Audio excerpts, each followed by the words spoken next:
संधी देतो म्हणाले खरे शंभूराजे, पण काय संधी देणार? पुन्हा अष्टप्रधान मंडळात स्थान देतील? देतील, द्यायला पाहिजे. पण आपल्याला तर ते या कटकारस्थानाचा मेरू मणी समजतात. मग संधी देतो असं का म्हणाले ते? आणि संधी द्यायची असेल तर माफ करायलाच पाहिजे. दादा माफ करतील आपल्याला, आणि माफ केलं तर मग दादा. हा बोल सुमा. दादा काय झालं? काय म्हणाले शंभूराजे? दादा अरे सांग लवकर. अरे पीळ पडलाय माझ्या हृदयाला. काय झालं?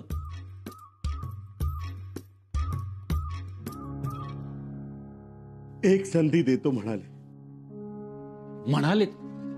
एक संधी देतो म्हणाले. मग झालं तर? पण एवढं सगळं रामायण घडलं तरी माफ करतील? अरे दादा माफ केल्यातच जमाय. नाही तर ज्या मुखातून विस्तव बाहेर पडतो त्या मुखातून संधी देतो हे शब्द बाहेर पडणं ही काय साधी गोष्ट आहे का? तेही खरंच. म्हणजे दादा तुम्ही पायानं मारलेल्या गाठीची त्यांना पुरती उकल झालीच नाही म्हणायचं. उकल? अरे सोमा, शंभूराजांनी हात न लावताच गाठ सोडवली आहे. काय?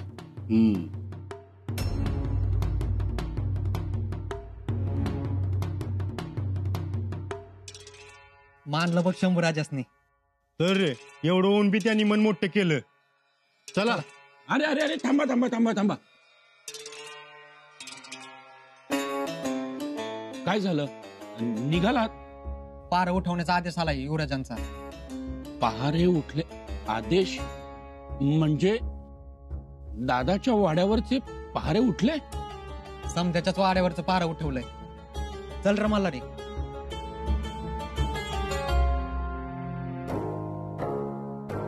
दादा दादा दादा दादा. अरे अरे पहारे उठले. पहारेकरी गेले. पहारे उठले? हो. अरे खरंच की पहारे उठले. नजर काही संपली संपली. दादा दादा याचा अर्थ संधीपासून तू फक्त एक पाऊल लांब आहेस. अरे हो. कावेरीबाई, हो कावेरीबाई, आमचा पोशाख तयार ठेवा, आम्हाला बाहेर जायचंय. दादा अरे अरे आता कुठे जाणार आहेस बाहेर? रणांगणावर. रणांगण? हा, सदरेवर तातडीनं जाऊन ताबा घेतला पाहिजे. म्हणजे शंभूराजे संधी म्हणत होते ते हीच. शेवटी जबाबदारी दिलीच.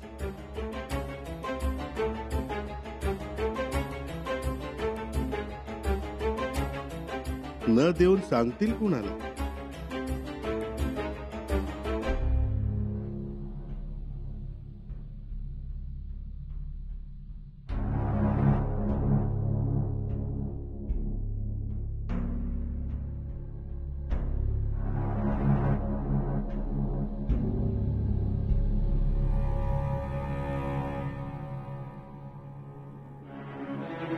काय झालं बाबा? तुम्ही अजून सुरुवातही नाही केली. अन्नावरची वासनाच उडाली आमची. घेऊन जा. थोडं तरी खायला हवं ना. खरंच भूक नाही. मुख्य म्हणजे तोंडाला चव नाही आमच्या. आता चव येईल बघा. ऐकलं का? ही मिठाई खा म्हणजे तोंडाला चव येईल. हो पण मिठाई कशाबद्दल?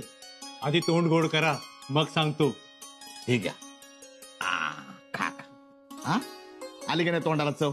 हा, ओ निळोपंत, ठीक आहे तुम्ही बी खा. हो पण मिठाई कशाबद्दल? अहो चौक्या पहाऱ्या उठलेत ना त्या आनंदात ही मिठाई आहे. हा.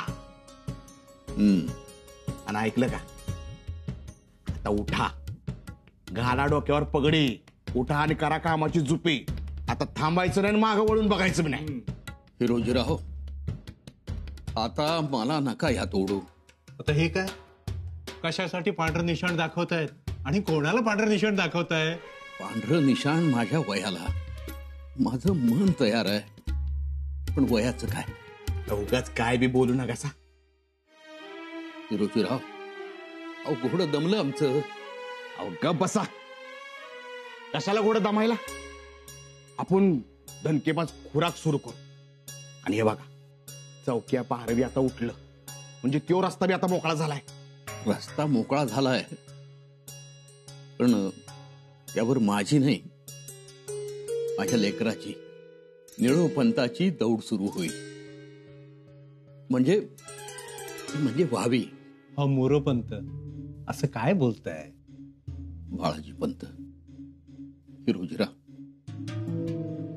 आमच्या लेकराला, निळोपंथांना मी तुमच्या स्वाधीन करतोय.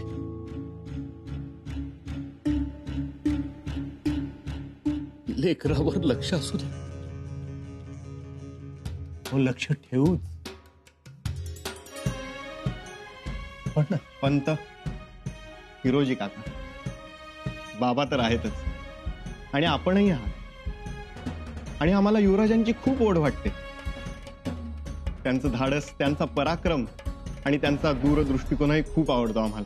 तुम्हाला काय अनुभव आलाय? युवराजांचं मंचकारोहण होणार या अशा मंगल प्रसंगी त्यांनी या वाड्यावरची सुतकी काळ घालवली, चौक्या पहारे उठवली. अपराध सिद्ध झाले असतानाही त्यासाठी खूप मोठं मन लागतं आणि ते आपल्या युवराजांकडे आहे. पगडी घ्या. ही अशी काही समजतंय की नाही? अशी पगडी देतात? अशी पद्धत आहे पगडी द्यायची? नेहमीप्रमाणे तबकातून आणत चला. चुकलं आमचं, आणते. थांबा, द्या इकडे. काही कळत नाही, काही नाही.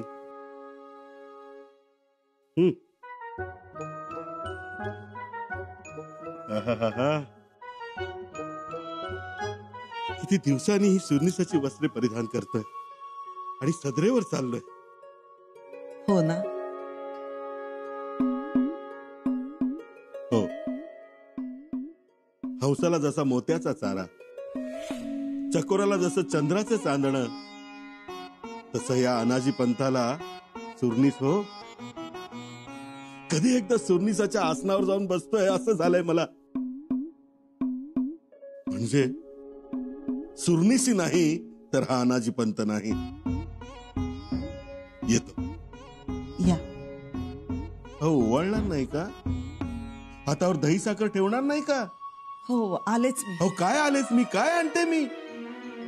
हो, काय चाललंय? सुरनीस निघालेत. सवय मोडली आहे ना. हो हो, तेही खरंच. पण यापुढे लक्षात ठेवा, आता मी आल्यावर ओवाळा, मला विलंब करून चालणार नाही. शंभूराजे सगळं विसरले, हा शंभूराजेंचा मोठेपणा. आणि तुम्ही आता काही विसरू नका. आता हा तुमचा मोठेपणा असेल. म्हणजे अगोदर त्यांची माफी मागा पुन्हा. मी माफी मागायची? अहो, मी काय माफी पंत आहे का? ते काही नाही. मी पहिला सुरनिसाच्या गादीवर बसणार, मग दुसऱ्या गोष्टी. गादी ताब्यात आल्याशिवाय माझ्या मस्तकातील भणभण थांबणार नाही. येतो.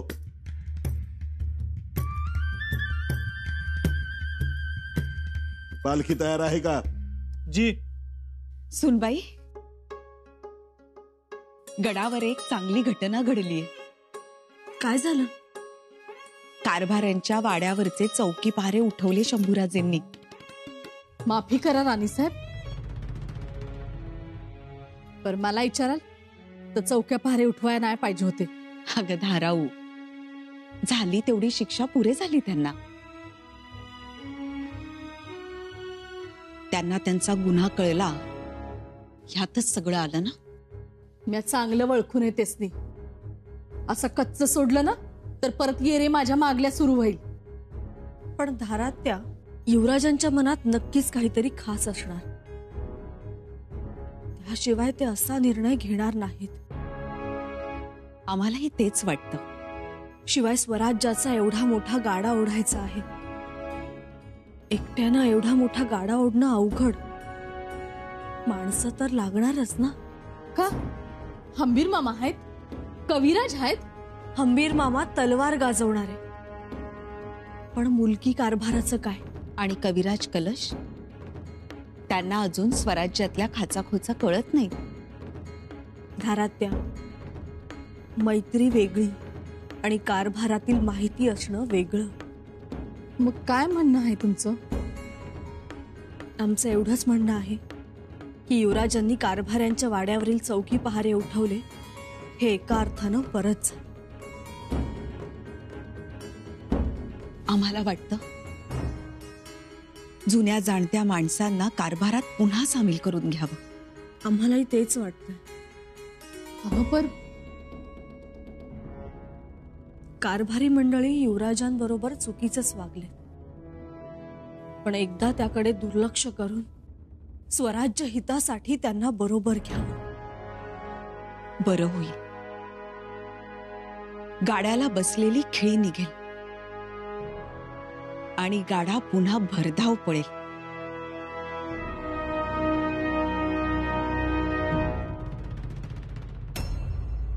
आता पुन्हा येईन तेव्हा माझी पालखी आत आली पाहिजे, कळला? जी. मुजरा.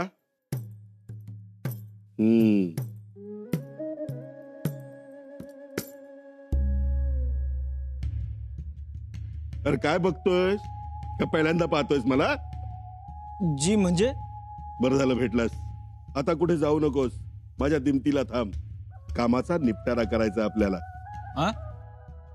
हा काय समजतंय ना मी काय म्हणतोय ते? हो हो समजतंय, पण ते. बरं तुम्ही एक काम करा, माझ्यासाठी कागदपत्र घेऊन या आणि माझ्या समोर ठेवा. अरे हो, गुळ पाणी आणून दे. पंखा घेऊन या, तोही हात पंखा, आणि 2 रेशमी रुमाल. आमच्या सवयी विसरलात तर नाही ना? अहो बहिरे झालात का? मग बोलत का नाही? असे पुतळ्यासारखे काय उभे आहात? अहो कारभारी, काय म्हणतोय मी?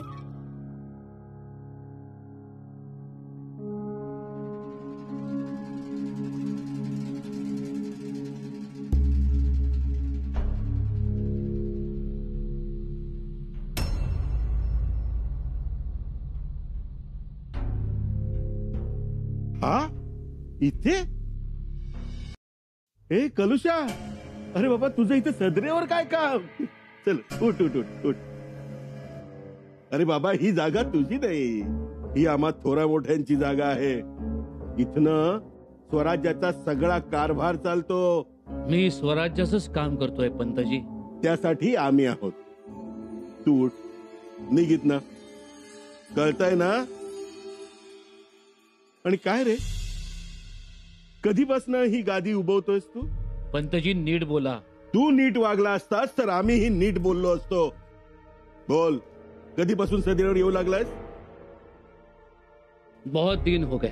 म्हणजे आमच्या गैरहजेरीचा लाभ घेण्यासाठी टपलेला होतास तर? पंतजी जबान सांभाळून बोला. मुळात तू सदरेवर आलासच का? आमची जागा बळकवायची आहे का? युवराज, तर त्या युवराजानं काय मंत्र मारलायस रे? ओम रीम रीम क्लीम क्लीम. मी युवराजांना मदत करतोय. एवढं सोपं वाटलं तुला? आणि काय काय कळणार तुला या कारभारातलं? छत्रपतींनी जबाबदारी देण्यापूर्वी आपल्याला काय कळत होतं? काही नाही. शेवटी अनुभवातून शिकलात ना आपण, तसं मीही शिकेन. शिकायचं सोड, पहिली ही जागा रिकामी कर. उठ. जरूर करू, पण युवराजांनी आदेश दिल्यावर. कलुषा, हे महागात पडेल. महागात पडेल? कोणाला? एवढं धाडस आलं तुझ्यात तर. पण लक्षात ठेव, मी सुरनीस आहे. अजून नाही. युवराजांनी केवळ आपल्याला मुक्तता दिली, केवळ मुक्तता. अजून पूर्वीची जबाबदारी आपल्याला दिलेली नाही. आणि ही गोष्ट आपल्यासारख्या हुशार अनुभवी कारभाऱ्याला कशी काय कळली नाही? हा? ठीक आहे, मी काय ते बघून घेईन. गुळपाणी. आधी गुळाला चिकटलेला मुंगळा काढतो, मगच पाणी पिऊ.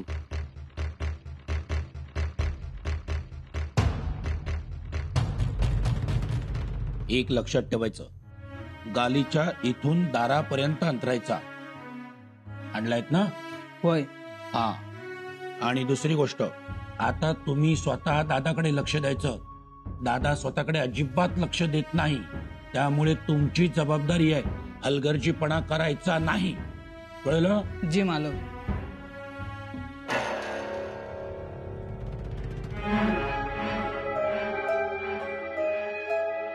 दादा, तू मागे हो. दादा, तुम्ही आलात पण इतक्यात? हो.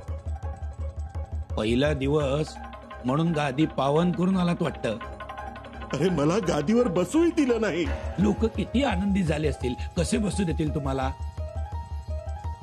माझ्या गादीवर तो कलुषा बसला होता. काय? आणि म्हणून तुम्ही माघारी आलात? अहो, बखोट्याला धरून फेकून द्यायचं होतं त्याला. सोमा, अरे तेवढं सोपं नाही ते. तो पिंडीवरचा विंचू आहे, त्याला पायतानाच मारायला पाहिजे, पण करता येत नाही ते. मी समजलो नाही दादा. अरे शंभूराजांनी लाडावून ठेवलंय त्याला. काय म्हणाला माहितीये? तुम्हाला मुक्त केलंय, पण अजून जबाबदारी दिलेली नाही. सोमा, सगळी सदर अशी गरगर फिरत होती रे, गरगर. मनस्ताप झाला, मनस्ताप. दादा, अरे मी तर गालीच्या आणून ठेवलाय. उपयोगी पडेल.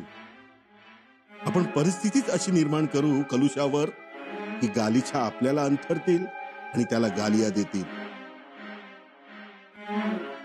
तू बघतच राहा. कविराज, प्रसाद घ्या. आऊसाहेबांच्या समाधीवर जाऊन आलो. जी. खूप प्रसन्न वाटतं आऊसाहेबांच्या समाधी स्थळावर जाऊन आलं की. तिथं आपलं ऊर्जास्थान. एवढं मात्र खरं, आऊसाहेबांचं दर्शन घेतलं की आम्हाला नेहमीच प्रसन्न वाटतं.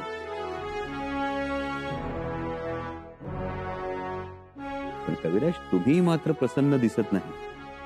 काय झालं? जी कुछ नाही. काहीच नाही जी. मित्र म्हणवता आणि लपवता सुद्धा. सांगा काय झालं? युवराज, ते अनाजी पंत आले होते सदरेवर. कशासाठी? दरबारी पगडी करून आले होते, सोमनीसांच्या गादीवर बसायला. आम्हाला सदरेवर काम करताना बघून नाराज झाले, चिडले. काय चिडायचं काय कारण? काय होरा काय होता त्यांचा? आले तसे कारभाऱ्यांना हुकूम सोडला, दप्तर घेऊन या, रेशमी रुमाल आणा, हातपंखा द्या, आम सदैवरच्या कारकुनांना बोलवा. आणि आम्हाला पाहून तो लागले डाफायला. ते जुनेच आरोप. काय मंत्र मारलेस तू, तुम्हाला काय कळतं कारभारातलं? तुम्ही काय जबाब दिला? युवराज, त्यांना आम्ही सांगितलं की आम्ही अनुभवातनं शिकू, आणि त्यांना जाणीव करून दिली की युवराजांनी तुम्हाला मुक्त केलंय, अजून जबाबदारी दिली नाही. योग्य केलं कविराज. युवराज, त्यांना जबाबदारी देण्याबद्दल आपण काय ठरवलंय?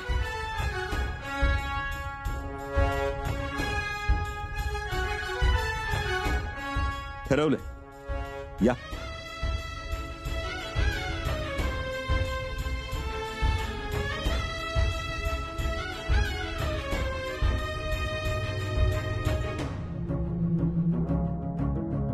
माती.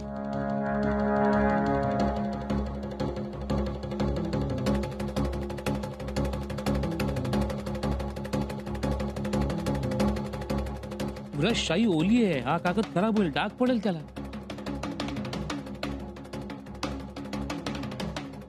हा बघा, पडलाच ना. आम्ही तेच म्हणत होतो. कविराज, आम्ही आधी टाकलेली शाई म्हणजे कारभाऱ्यांनी केलेलं कारस्थान. त्यावर टाकलेली माती म्हणजे आम्ही दिलेली माफी. वरून ठेवलेला कागद म्हणजे पुन्हा जबाबदारी. पण कागदावर तर डाग पडला. डाग पडला कारण आम्ही शाई चुकूच दिली नाही. अब आई बात समझ में. त्यामुळेच कविराज, कारस्थानाची शाई चुकल्याची खात्री पटल्याशिवाय जबाबदारी दिली तर पुन्हा डाग पडण्याची भीती. त्यामुळे तुर्तास जबाबदारी नाही, खात्री पटेपर्यंत.